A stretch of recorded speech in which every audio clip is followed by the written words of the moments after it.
Good morning students. आज हम लोग इमिटेड रेडिएशन का फ्रीक्वेंसी तथा वेवलेंथ के बारे में अध्ययन करते हैं। साथ ही हाइड्रोजन स्पेक्ट्रम और उसमें बने डिफरेंट स्पेक्ट्रल सीरीज का अध्ययन करते हैं और साथ ही साथ हम लोग drawback of Bohr's atomic models को भी अध्ययन करते हैं। Okay, energy equation E equal to -2 pi square के square me⁴ by n square h square का एक और फॉर्म को समझते हैं।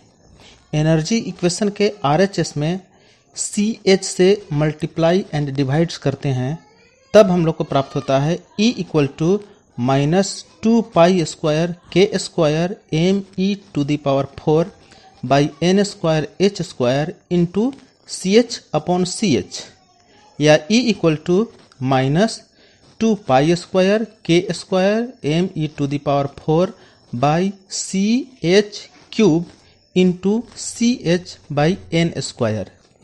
यहाँ 2 पाई स्क्वायर के स्क्वायर me⁴ बाई CH के पावर क्यूब एक कांस्टेंट है जिसको रीडबर्ग कांस्टेंट कहा जाता है तथा इसका मान 1.09 इंटू 10⁷ पर मीटर होता है। इसलिए इक्वेशंस E बराबर -RH CH by n square लिखा जा सकता है।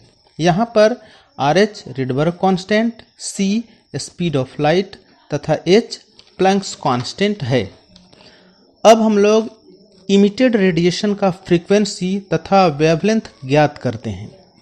बोर्स पोस्टुलेट से हम लोग जानते हैं कि जब कोई इलेक्ट्रॉन हायर एनर्जी ऑर्बिट से लोअर एनर्जी ऑर्बिट में जंप करता है, तब वह एनर्जी को रेडिएशन के फॉर्म में इमिट करता है। इमिटेड रेडिएशन का एनर्जी बराबर हम लोग लिख सकते हैं E बराबर E initial minus E final. इसे इक्वेशन 1 मान लेते हैं। इनिशियल अर्थात जहां से इलेक्ट्रॉन जंप कर रहा है और फाइनल अर्थात जिसमें आकर के जंप किया। जैसा कि जानते हैं E बराबर h न्यू या E बराबर hc बाई लेमडा भी होता है। इसलिए इक्वेशन 1 से हम लोग लिख सकते हैं hc by lambda equal to E initial minus E final. इसे इक्वेशन 2 मान लेते हैं।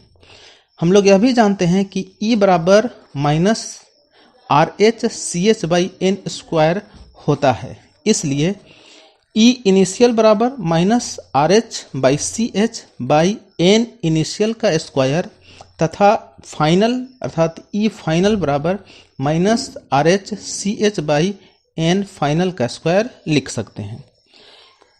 E इनिशियल तथा E फाइनल का वैल्यू इक्वेशन 2 में रखते हैं, तब हम लोग को प्राप्त होता है hc by lambda equal to -RH CH by n initial का square minus RH CH by n final का स्क्वायर, अर्थात hc by lambda equal to -RH CH by n initial का square plus RH CH by n final का square, अर्थात hc by lambda equal to RH CH into 1 by n final का square minus 1 by n initial का square.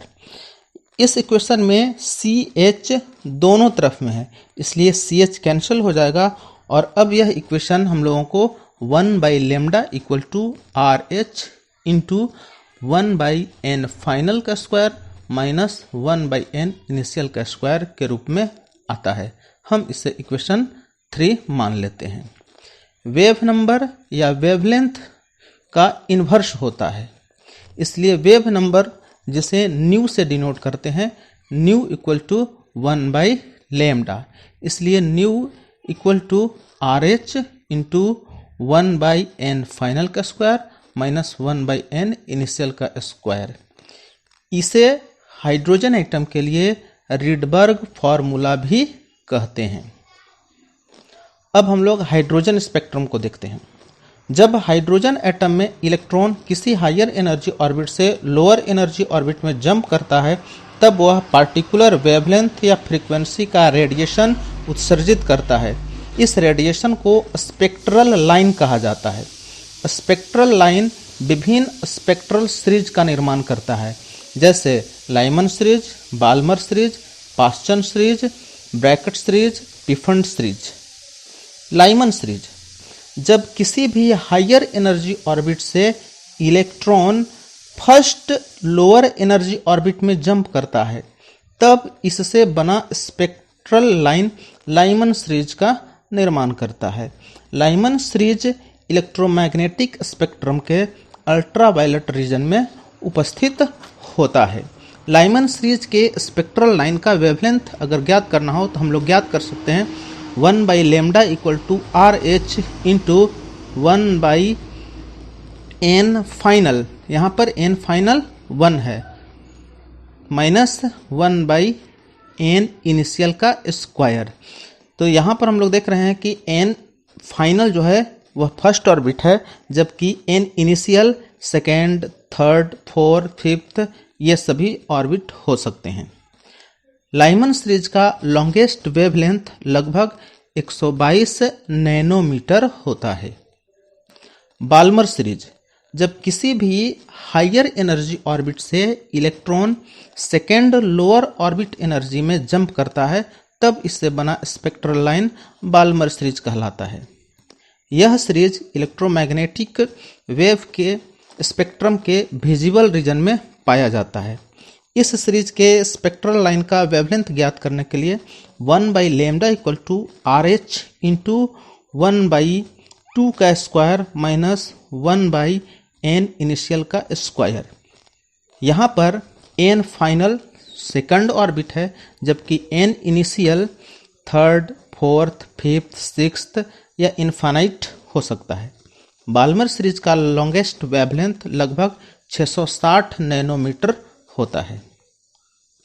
Paschen series, जब किसी भी higher energy orbit से electron third energy orbit में jump करता है, तब इससे बना स्पेक्ट्रल लाइन पास्चन सीरीज कहलाता है।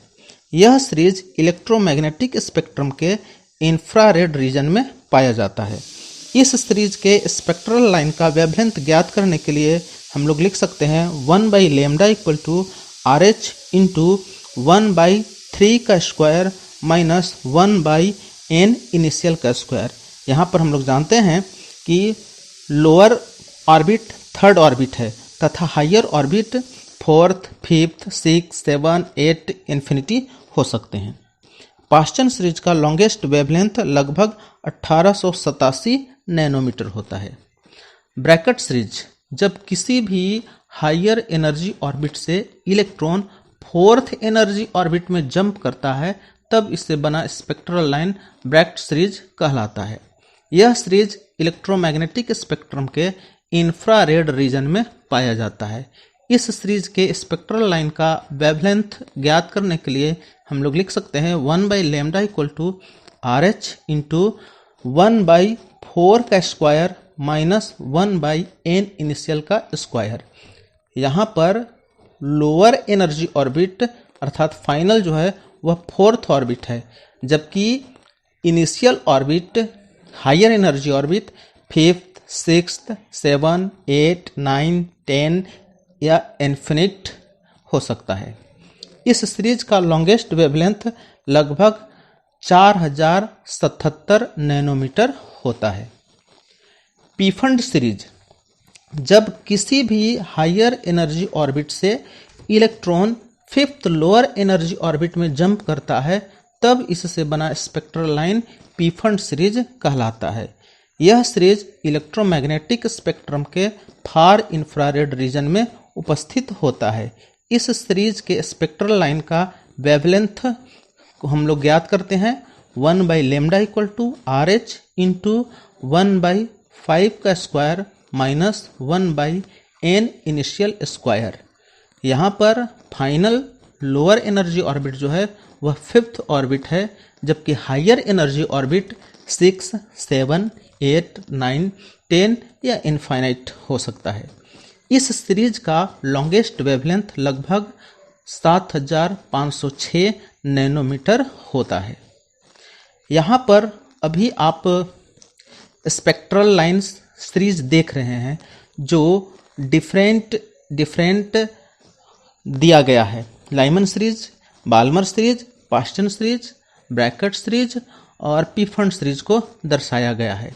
यहाँ पे देख रहे हैं कि लाइमन सीरीज हो, बाल्मर सीरीज हो या कोई भी सीरीज हो, इसमें इलेक्ट्रॉन्स जो है अपने हायर एनर्जी ऑर्बिट से लोअर एनर्जी ऑर्बिट में जंप कर रहा है, जिसके कारण जो रेडिएशंस के फॉर्म में एनर्जी इमिट कर रहे हैं उसका स्पेक्ट्रल लाइन का फॉर्मेशंस हो रहे हैं। बोर्स एटॉमिक मॉडल के कुछ लिमिटेशंस भी हैं, जिसे हम लोग drawback of Bohr's atomic model कहते हैं। पहला है कि बोर्स ने हाइड्रोजन तथा हाइड्रोजन लाइक सिंपल एटम से मिलने वाले स्पेक्ट्रम को सफलतापूर्वक व्याख्या किए, लेकिन कॉम्प्लेक्स एटम जिसके पास एक से अधिक इलेक्ट्रॉन हो उससे बनने वाले स्पेक्ट्रम का व्याख्या नहीं कर पाए। जब पावरफुल माइक्रोस्कोप से बाल्मर सीरीज का अध्ययन किया गया तब पाया जाता है कि स्पेक्ट्रल लाइन जो डिफरेंट क्लोजली स्पेस्ड लाइन से मिलकर बना हुआ है, इसकी व्याख्या बोर नहीं कर सके कि आखिर बाल्मर सीरीज में ये क्लोजली स्पेस्ड लाइन कौन से हैं और कहाँ से आए, इसकी व्याख्या वो नहीं कर पाए। बोर का एटॉमिक मॉडल किसी भी एटम में इलेक्ट्रॉन के अरेंजमेंट तथा उसके डिस्ट्रीब्यूशन के बारे में कोई जानकारी नहीं प्राप्त कराता है। यह नहीं बता पाता है कि ऑर्बिट में इलेक्ट्रॉन किस जगह पे है और ऑर्बिट में इलेक्ट्रॉन का डिस्ट्रीब्यूशन किस प्रकार से है। बोर्स मॉडल इलेक्ट्रॉन के वेव नेचर के बारे में कोई जानकारी नहीं देता है। जब स्पेक्ट्रल लाइन को मैग्नेटिक फील्ड से गुजारा जाता है तब यह विभिन्न स्पेक्ट्रल लाइन में बंट जाता है। इस फेनोमेनन को जीमान इफेक्ट कहा जाता है। बोर्स एटॉमिक मॉडल ने जीमान इफेक्ट की व्याख्या नहीं कर सके।